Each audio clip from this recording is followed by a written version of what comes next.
Fight Lens TV, back here in West London with George Groves for our monthly boxing catch-up. How have you been, George? Yeah, really good, thanks. I'm really good.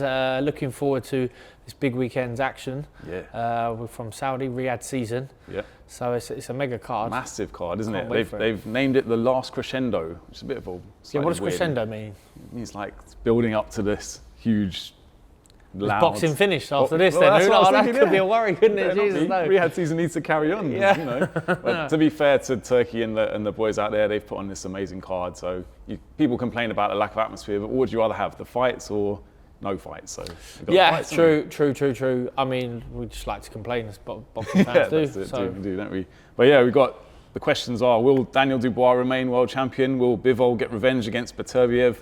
Will British middleweight Hamza Shiraz win his maiden world title? So where should we start? I mean, the card actually kicks off at 4:30 p.m. in the afternoon, which is pretty early, but obviously the time difference, doesn't it? Yeah, it's a bit of time difference, but that's what happens when you've got these stacked cards. Yeah. Yeah, I mean, we could have a show every night of the week if they wanted to. You know, this many quality fights that are happening. But yeah, 4:30 we've got to kind of get bedded in, haven't we, for a long night of boxing? Yeah. We'll still be watching football probably. Yeah, have to change over from the football to this. Yeah, you don't want to peak too soon, do you? No, not with the fights that are coming. No, but it's Callum Smith and Joshua Buatsi kicking off the card at 4:30 p.m. Obviously, you've been in the ring with Callum Smith. He's a bit past his peak, would you say now? Whereas Joshua Buatsi's coming into maybe the peak of his career. Yeah, it's a fascinating one because in many ways both guys could be past their peak. You know, Buatsi, product of the 2016 Olympics, I think he was, and you know, even back then, I remember he was in the gym with me sparring, and as an amateur just turning professional, really impressed with him. Like really impressed with how of an all-round fighter that he was. He was, you know, he was big and strong and powerful, but really clever, and you know, would be great work, you know, for me. And like, nothing to take away from Buatsi at that point, but you know, a fresh amateur in there with an experienced pro, world champion at the time. Yeah, no doubt. You know, he would be in there and he'd give me 6-8 rounds of solid work where I had to be switched on. So I thought he would be a world champion by now, and he would have been a world champion for a few years.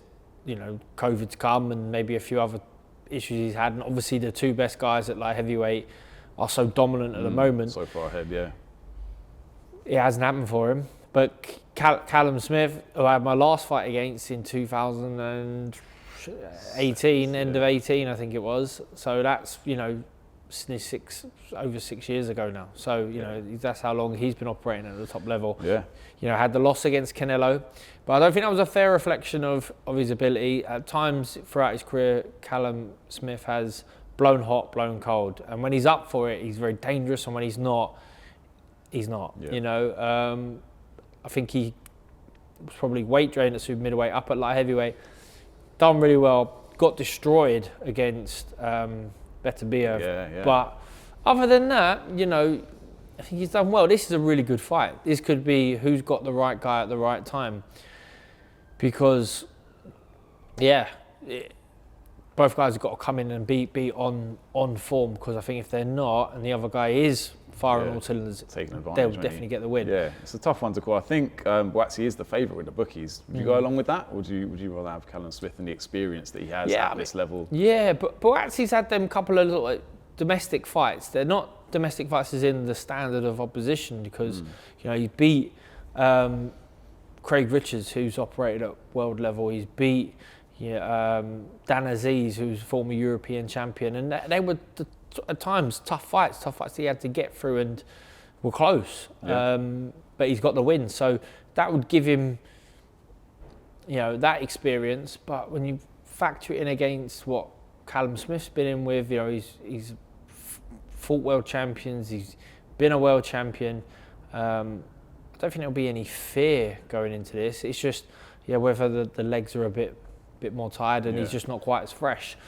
But we'll see. I think it's a great fight. It's a fight that both guys need to have. And at the moment where all the belts are occupied, you can't really afford a slip up, because when that opportunity comes, if the belts do sort of fragment or whatnot. Yeah, You want to be, you want to be there. You want to be there. You want to be at the front of the queue. That's it. But that's what's so good about this card is that there's really none of these fights are gimmies, aren't they? They're both kind of almost 50-50s.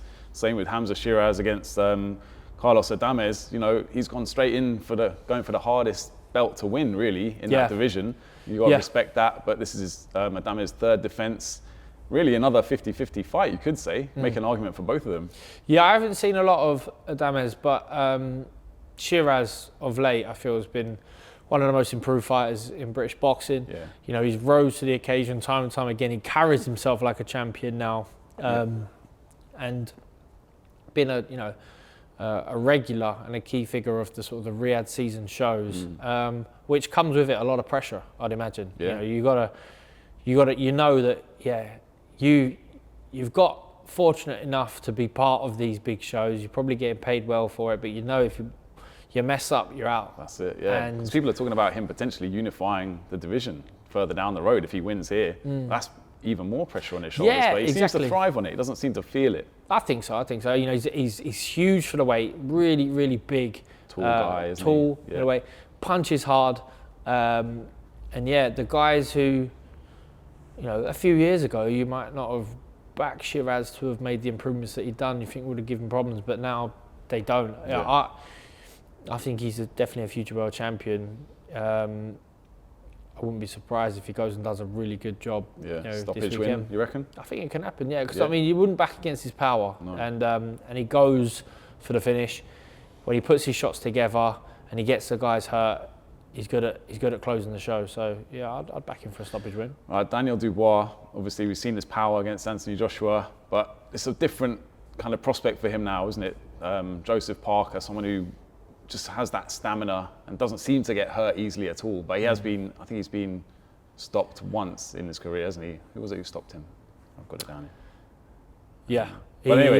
He definitely went points with Joshua. Yeah, he's been points with lots of people. Yeah, I mean, did Joyce stop him? That was it, yeah, Joyce, that's right. I mean, the juggernaut, you know, he's not quite the same force he was a few years ago, but he was a force not that long ago. Yeah. But on such a good winning streak now, beating Deontay Wilder, Zhilei Zhang, like, could you see him causing an upset here? Because Dubois has got to be favourite. Yeah, I think, you go Dubois favourite, but this is a tough fight because Joseph Parker is in form and, you know, he looks like much more of an athlete now. I think he was always a good boxer and he always had that boxing ability about him that he had to use to have success in the heavyweight division because as much as he's a big dude, he wasn't the biggest of heavyweights, but a former world champion and uses his boxing ability at times to get wins. A few losses on the record, so you'd say, oh, has he found his level? But of late, I feel like it's not just,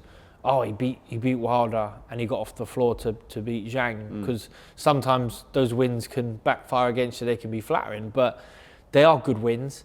And I feel like just looking at Joseph Parker now, the way his body's made up, he looks stronger, he looks fitter, he looks more in tune mentally, and he's a real force. I'm sure he knows now at this stage of his career where now is his chance to really capitalise, really make something for himself. That's it. And he can't afford a loss, like no one really can. No. You don't want to become just another name, another body. So he's got another shot against Daniel Dubois, who is in great form, but yeah, will Dubois be going in with the same kind of mindset and tactics that he did with AJ? But it's not really the same kind of style of fighter, is it? So he's going to have to adapt, and it'll be interesting to see if he can, because people have kind of said he's a bit of a one-trick pony with the power punching, but maybe he's got more. It's a good trick, isn't it? It's a great trick. If it's his trick, it's a good trick. Yeah. You know, he must have frightening power. Frightening power.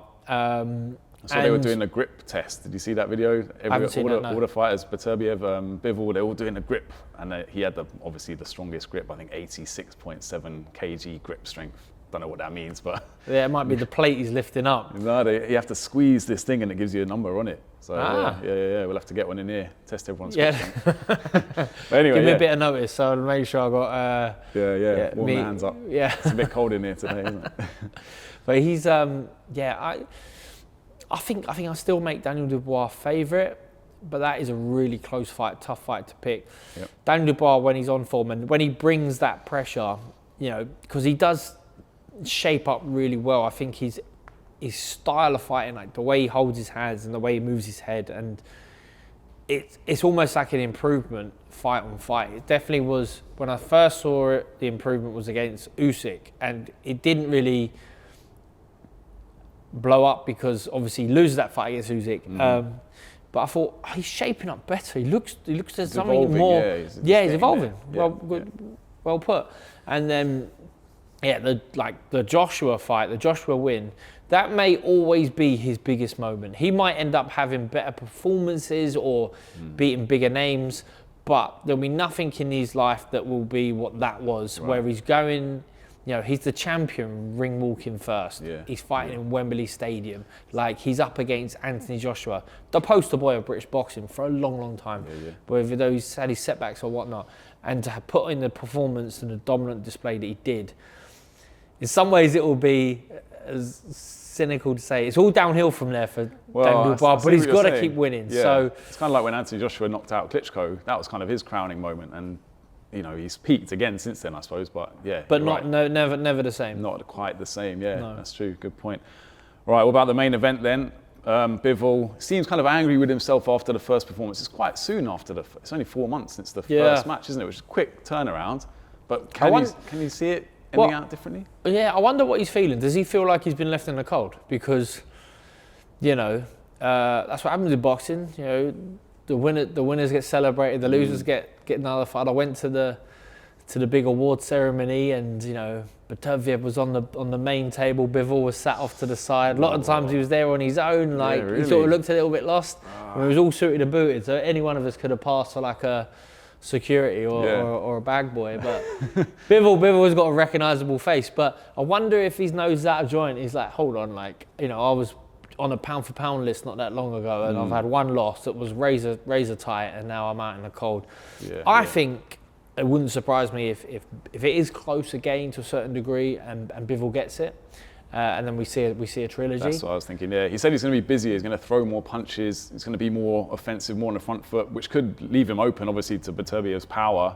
But maybe it's kind of been sizing it up for a more entertaining fight than the first one. The first one was brilliant, spectacular in terms of a boxing sense, but it didn't have any major. No, there was no moments like that, was there? Yeah. And he, I think both guys were cautious of each other's ability, cautious of each other's punch power, and it wasn't like safety first, but there was loads of moments where it was safety first, and boxing off the back foot that Bivol likes to do a lot of the time might have cost him a couple of rounds. Maybe the judges just thought, well, that was razor close, but Bivol was getting driven back. BETERBIEV was driving him back, so I'm giving that round to BETERBIEV.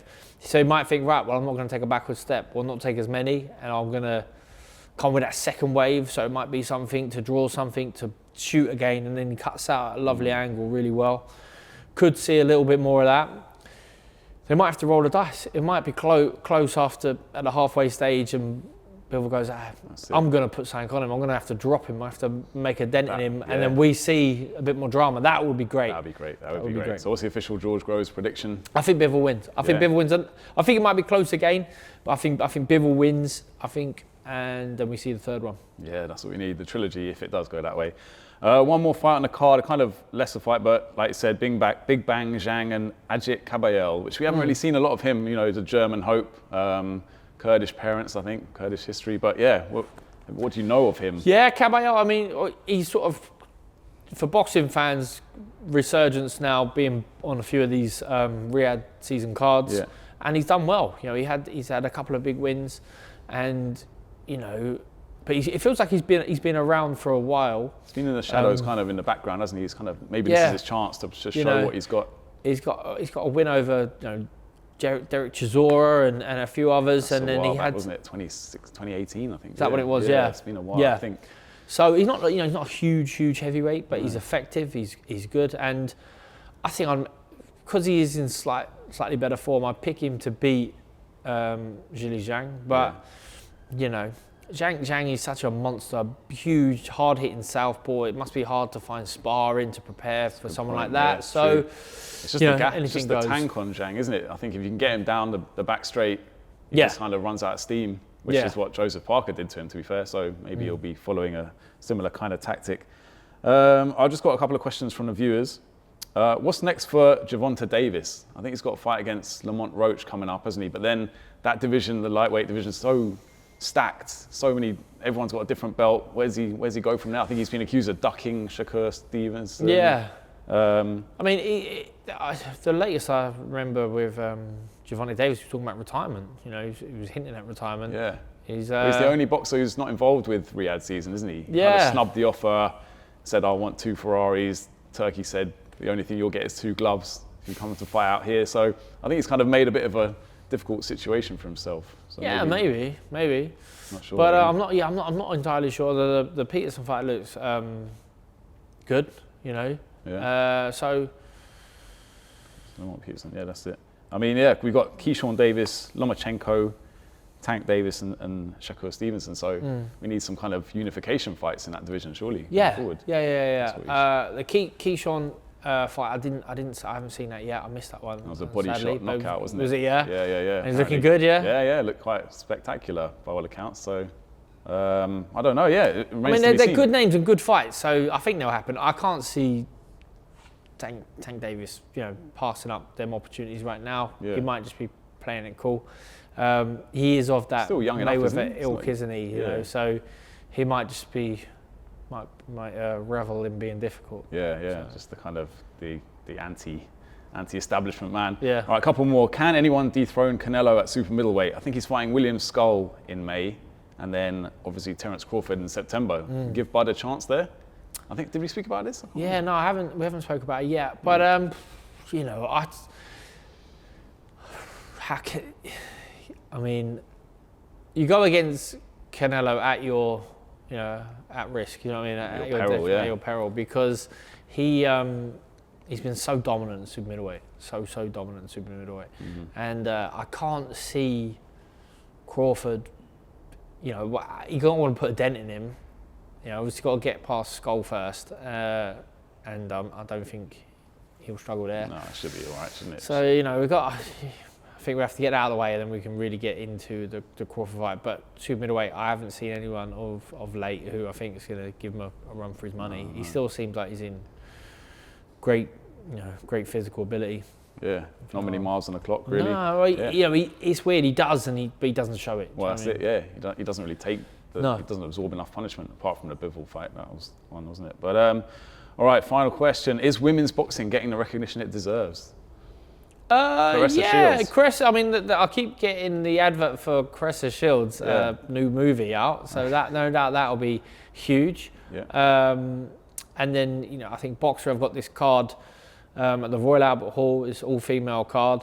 So yeah, I think, you know, it was always going to take time because there will be a couple of standout stars, but you know, boxing, you always need a dance partner. That's it. And until you've got the dance partner, then it's hard, you know. That's Clarissa Shields' problem, really, isn't it? There's no one that's on her level or even close to her, really. She still holds belts at middleweight, even though she's heavyweight champion. So, Right. yeah, which is a bit of a weird one, isn't So it? that's it, you know, that's it. And I think women's boxing is still in a really good place, healthy place. Yeah. And I think it must be quite alluring for young female fighters because you can climb the rankings really quickly. That's true. So, you know, it's going to take time. It's going to take real time. It's still, in my opinion, a very different sport from the men's because it is 10 2-minute rounds. So because it's over 2 minutes, they fight entirely differently than the men do over 3 minutes. So let's take the pressure off of women's boxing of trying to compare it to men's boxing. Let's not talk about it like it's exactly the same because it's not. It's 2-minute rounds. So the boxing or the style of boxing that you have to employ over 2 minutes is totally different.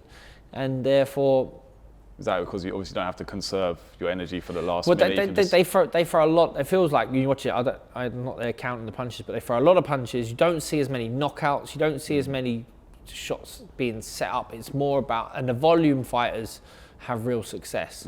Some of them, you know, like an Eddie Scotney, you know, are very, very good technical boxers. You know, they shape up really well, and you know, they got great movement, great feet, great punch selection. But she's unified champion, I don't think she's ever had a stoppage. Yeah, do you know what I that's mean? it. Yeah, They're what you will not find another male, With the same unified, with the same stats. Yeah, So it's just different sport, different boxing. But I think it's in a real good place. And you know, you see in time and time again, loads of females coming through, females doing well, and you know, sometimes the females who are really operating at a higher level now, you would almost be at the end of their career if they were males. You know, they could be in their 40s almost. Right, so I think that just shows where the talent's coming through, and I think it's in a good place. Yeah, I think so. There's a lot of future, a lot of potential there. Just need to see it kind of blossom, and hopefully it will. And they're getting a great platform. You know, it's on TV. People get behind it, and yeah, you know, you're hearing more. I'm not sure what the participation in sort of grassroots boxing for girls is right now, but I'm sure it must be on the up. It's been on the up since 2012. Yeah, no doubt. We'll look we're at the seeing more numbers. and more talented girls come through. Yeah, all right, I think that wraps it up. Look forward to the last crescendo, and we'll be back next month to analyse it and see, but hopefully the Brits do the job. Good luck, Daniel Dubois. Good luck, Hamza Shiraz. And yeah, cheers, George. Thanks again. Yeah, nice one, Owen. All right, Cheers, mate. Thank you.